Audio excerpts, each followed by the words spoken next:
welcome back. This is the Eagles Morning Rises Breakfast Show, and as I always love to say, we give you an audio-visual radio experience that you can count on any time in the day. If you're just tuning in for the first time, know that we have an online television platform that we are hosting. I mean, it's live and direct. I'm talking about a television with coloration that is just perfect. So get on there now. I'm talking YouTube. Subscribe to the YouTube channel at Eagles FM Abuja. Do the same with the Facebook page wall at Eagles FM Abuja. Leave a comment in the comment section so that we know that you came, you saw, and you're soaring with us. My name is Uduak Daniel. Call me UD, the golden voice on your radio. It is time for us to banter just a little bit. And the topical issue for the banter this morning would be English now, school language.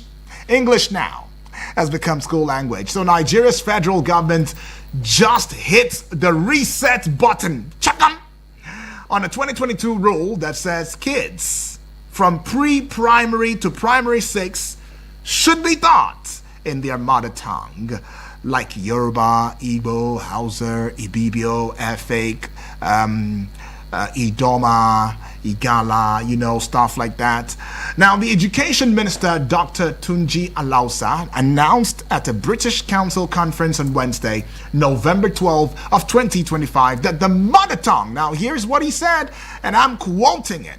It says that the mother tongue policy has been scrapped.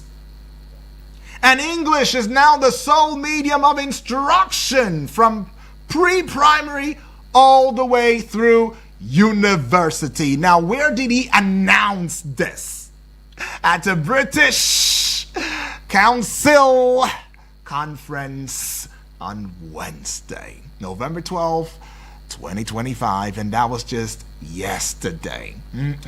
So it was not enough to call a press conference and say, you know what, I want to tell Nigerians something. It's very important, and this is the reason I want to make this announcement. Okay, please, from pre-primary as well as to primary 6 and all of that, we have revoked or reversed or repealed whatever it said that we can use your mother tongue to teach in classes for those level of pupils and all.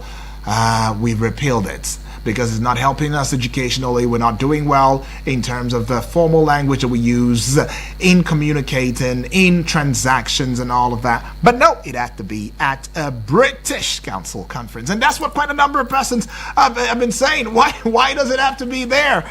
I mean, even if you want to make such an announcement, which is vital, I mean, why go to make it at a British Council conference meeting? But whatever, whether it was at a British Council conference or anywhere else, it is an announcement and it has been made. And this one now is more like teachers be like, if you speak it here, if you get strokes of cane, you get lashed for it, you get flogged for it, or well, they say don't use anything external to deal with your children or pupils. Okay, you get punished for it. And that is what it is. But is that the reason we are failing in English? I mean, let's think about it. Let's tinker a little bit. Let's even talk about it. I mean, English, is it really your dialect? Is it my dialect? It's not my dialect. In fact, if you ask me, like really ask me, I think the unifying language that transcends even Nigeria, goes beyond our shores into every other African country, state. By country, state, I mean the countries of under the continent of Africa. The unifying language is Pidgin, or what you like to call the broken English, but it's Pidgin. I mean, we call it Pidgin. We domesticated it into Pidgin. That should be the formal language. It's just me, personally. I'm not an authority to reverse what Dr. Tunji Alausa had said. Me? Reverse? No, I can't do that. No, I can't. All right. But anyways, I'm just saying, because if you go through Nigeria, every tribe has a type of Pidgin. In fact, they understand a type of Pidgin that they understand. Take it outside the shores of Nigeria. Go to Ghana. Ghana has a type of peculiar Pidgin that they speak. And go to Zambia, go to these even the South Africans have a type of pidgin that they speak. And anyway, anyhow you want to think about it, if you were to travel into these countries and they spoke their pidgin, the only thing is the local content will get in the way just a little bit, but you will still be able to grasp a chunk of it, of what they are saying. Well, as I said, that's just my thoughts. But do you think that the reason we are failing in JAMB, we are failing in WAEC, we are failing in our pupils, our students, our wards, our children are not doing so well lately in some of these external exams that we've been writing, or public exams, is because of the mother tongue issue? Is it really something that we need to be concerned about? Because if it is something that we need to be concerned about, and knowing fully well at the back and the front of our minds that English will not in any time soon remove itself as a lingua in this country, then it means the step is in the right direction, don't you think? But the headlines in Nigeria are ablaze. I mean, different headlines having different, angles to the discourse this morning. I mean, I saw this one that says, federal government reverses mother tongue teaching policy, reinstates English as sole language of instruction. I mean, for Ndi, English is not my language. It's not my father's language and all of that. Well, what would you guys say now? I mean, in this kind of situation, what would you do? You're forced to just learn it. Some will say that it is a level of colonialism, that we are still being colonized by the same emperors that colonized us more than 100 years ago, right? I mean, the conversation is in two ways. It's double-edged. And I'd like to know what part of the edge you stand. I mean, where do you stand? Are you in support of the scrapping of mother tongue as teaching language in primary schools, at least from the cradle, pre-primary up until the primary 6? Yeah? That's it. But now, Tunji Alausa, doctor, has changed it. Minister of Education, I believe, has changed it, saying that no, this is wrong. This will not work. It's not helping us. All right? So we should revert to English. The earlier, the better. The earlier, the better. The moment we get it rightly from the very scratch, from the kindergarten level, from the pre-nursery level, we will get it rightly in other subjects. Yeah, whether maths, biology, chemistry, physics, introductory technology, commerce, accounting. I mean, you still have some English in it. So English is very paramount, right? But as paramount as English is, when you are about to go into an institution, even in the UK, you are asked to write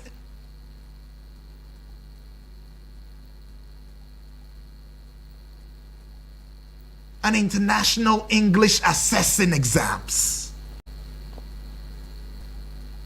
Yes. The irony of it, right? Laughable, isn't it? You still write an international English exams to be sure if your English is all right. If you want to get into a school in the US, you write the TOEFL or TOEFL, or you write the SATs, or you write the IELTS. And the same treatments they give us is not the same they give South Africans. Even some Ghanaians will still get into an institution outside the shores of Africa without having to go through all of that process. Some say that we are throwing away our indigenous, what makes us Nigerians. We are throwing it away for the white man's language. All in the name of what? Because we are illusioned or disillusioned to thinking that the reason our children are failing in public exams is because we did not learn our English correctly from the very scratch.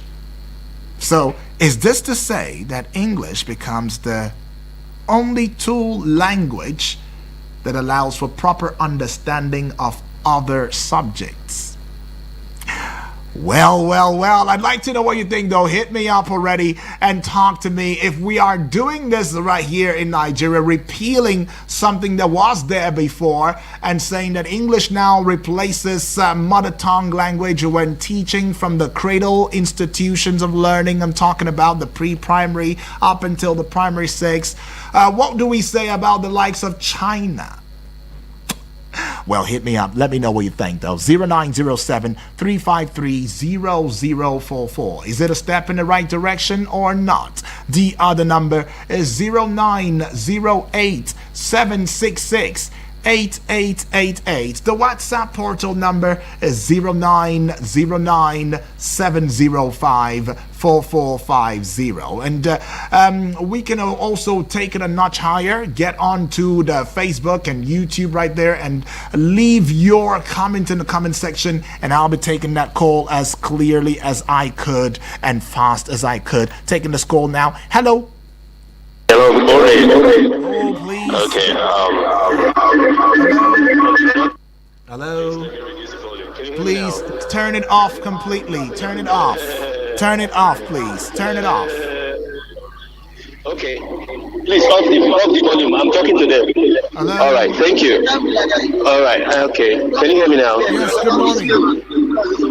All right. Can you hear me now? Yeah, I think so. What's your name? Where you calling from? Is this Jonathan? Okay. I'm actually in the radio, and I just want to point out something. What's your name? What's your name? What's your name? For the languages What's your name? chosen that is best to learn from, you first of all think about the language that was used to write the book that people are learning from. Okay. So English is the language most textbooks like physics, chemistry, all the other subjects are written in.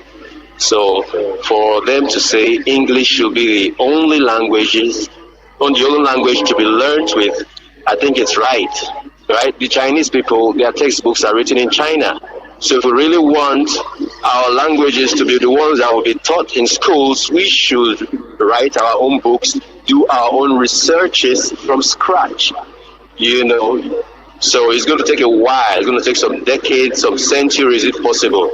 So I see no reason why we can't take the English as a real and only language of tutoring and be equal or even better than other countries. Okay. So that's my contribution. So you're in support of it then? Thank you. All right, appreciate. He says, you know what is my contribution? I think is an extension of the thought line that I put out there, where I said that I don't see in the next 50 years Nigeria ever turn into a language. Our own language, where we say, "Oh, this is my language. This is what we are going to be using now for schooling." I don't see that happening, even in the next 100 years. And he has said it. He said even in centuries, it doesn't seem like there's any lights at the end of that tunnel. English will always be your language, formally. However you like it, you don't like it, you like it. It will always be, and that's what my dear friend, actually said there. Do you share in the sentiments? I don't know, because here we are talking about, our language, we are eroding, our language is eroding, we are forgetting it, people are not talking or speaking the language anymore, and now we are even, okay, I don't know, y'all tell me. Hello? Okay, taking this call. Hello, good morning. Hello, sweet barrister. Good morning to you, dear Chanya. Yes, my sweet barrister. I support what that man said. Which man? Is it the last caller? Okay, the last caller. Okay. Yes, I support what he said. When the children come back home from school, their parents should speak their native language for them. Okay. But in school, they should be taught English in school. It's very necessary and it's very good. Okay, appreciate that one from you, Chanya. Chanya says there's a dichotomy. There's a line that separates school and the family and the home, right? I'm paying you to be in school to learn, right? And part of learning is to speak good. Whatever the language it is that is being taught there, learn it good. And that language must not necessarily be the one that I speak to you or with you when you cross into the home front, right? Chanya says, I support. The other family member called in to saying he sees nothing wrong. I mean, if all the textbooks to start with are written in English, we were taught from the very start to write in block letters.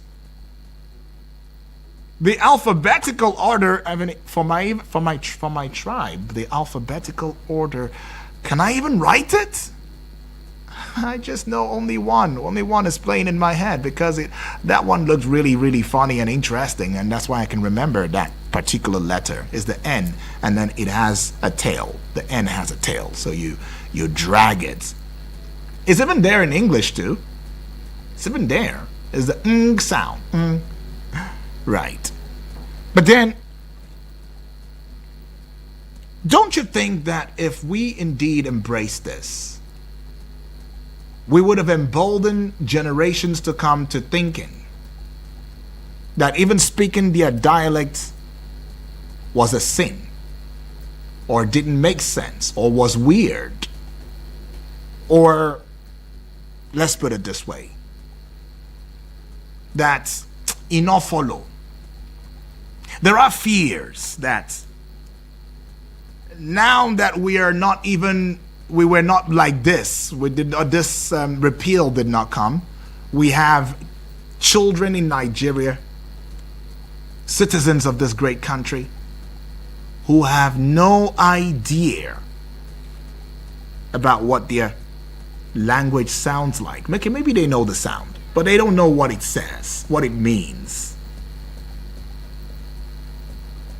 And so they walk right there in the society, only bearing the name that supposes where they are from, but in the actual sense, they can't express themselves in their dialects or languages, various languages. And funny enough, when you go back to the village, what is the way the elders or the people of the village, how do they get to know, identify you? Even in the local government, they say, speak the language. Speak it. If we were to go by that, these state of origin certificate thingy, I don't think a lot of people will have it. But of course, you know now, corruption, connection, everything, it allows for people to just collect these things even without being there. And it's sad. Hello. Good morning, Yudi. Oh, good morning to you. So? Uche from Makamata. Uche from Makamata. Your voice and so. Okay. All right, Uche, welcome aboard. Talk to me. Yudi, it would be insane for anyone to come out publicly to tell us as an indigenous people to abandon our indigenous language in our tertiary institution. Now, I want to ask him, what is our identity? You are gradually telling us to forget our identity. If not that our leaders lack deep thinking, understanding, and some personal aggrandizement and misplace of priority in every sector of this country, which insane leader or in a leadership position will come out in a public radio or television to say this. You are gradually telling us to let go of our identity as a people. We are Africans. We are not just Africans, we are Nigerians. We have a lot of indigenous languages, and that defines us as a people, as a nation, as a group. Yudi, let me ask you. Yeah. You've been opportune to travel outside Nigeria. Mm-hmm. If you've been in all these francophone countries, Oh, they speak their language. what is the They speak general French. language? French. They go with French and yeah. What is the general language spoken Yeah. in francophone in any francophone country? Mostly it's right? French. Mostly, yes. And they don't care about what you feel. They just speak it to you. Good. They don't And care. apart from French, there are also, There are also, other yes, indigenous other languages indigenous, that yes. is being spoken. Yes. Let me give you an example. There is a place in what's it called? Cotonou. Mm. They speak. They call them Egu. But they understand French. French is a general language. Okay. And part of Egu people have been found in Nigeria. Yeah. They also speak Yoruba as well. Mm. But their local dialect is Egu. They call them Egu. So how can somebody come out? Yes, the general language in Nigeria is English. But then, it's not just enough to tell us to let go of our indigenous language. It's not making sense. And it doesn't make sense. When you go to school, it doesn't stop you from learning your English or whatever. And you see Nigerians are paying heavily, learning other people's languages. You see some Nigerians speak China, French, and Italian language, or German. Mm-hmm. And they are paying heavily for these languages. Then, Mr. Yudi, can you go to Germany and work without learning their language? No, you have to. These are the people who have value for themselves. If not that, we don't have value.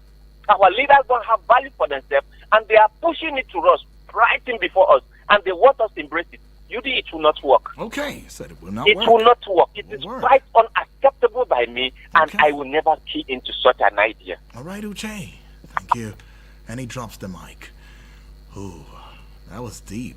But, okay. I'm still taking your calls. I'm still taking your reaction now. You let me know. I think I have Nana on the line. Hello, Nana. Oh, it's not Hello, Nana? hi, Yudi. Oh, I'm great, Nana. Feels good to hear your voice. Yeah, I'm even actually down with the cold. I don't know if you can hear it with my voice. Oh, yeah, I can. Nana. My dear Nana. No, please. We will fight this cold together. I'm sorry telling you. about that. I'm telling Sorry. you. Sorry, I guess it's the weather. Check So one more. let's get a teacher's opinion. Yes. Okay, so honestly, this is just so sad. I don't know why the first caller with an accent that I'm not dissing him, but obviously it's not his accent. Mm. He's just, I don't know. He's just trying to say it. And it's so also, I was a bit disappointed in Ochanya too. Because, Why? yeah, how can you, and I very strongly stand behind Uche. And I can't for the life of me see saying that something that kids won't understand. Before I was transferred to the primary section, I was in the nursery. I was with children. I was in pre-nursery. So for the children, for the kids that are just coming out of their homes for the first time to class, and mostly I understand the language they are speaking, the kids. So Yudi, if a child is speaking to me and I don't understand what he's saying, or I'm saying to a child this and the child is not understanding what I'm saying, what's the use of coming to school? Right. Like for kids that are in pre-nursery, you obviously need to understand them before you teach them. If you don't understand them, they don't understand you. What is the use of you being with them? They are not learning anything from you. Okay. They're not learning anything from you. Like kids that are younger need someone who understands them and someone who they understand so that they can learn. Okay, it's two ways. Like for the first caller talking about we'll take centuries before we Yudi. Not in this century, not in the 21st century. Like things are so advanced. Right. We don't have to pick a single language and say, oh, Hausa will be the main language. Oh, Igbo will be the main language. Or Yoruba. No. So what do we do? We have a distinct language. Everyone who knows Nigerians, whether you are from the north, whether you are from the south, whether you are from whatever part, you know Pidgin, you know how to speak Pidgin English to some extent. Yeah. as long as you've gone to school, Yeah. you've been to school, like maybe to a primary, maybe secondary level, you know how to speak Pidgin English. Yeah.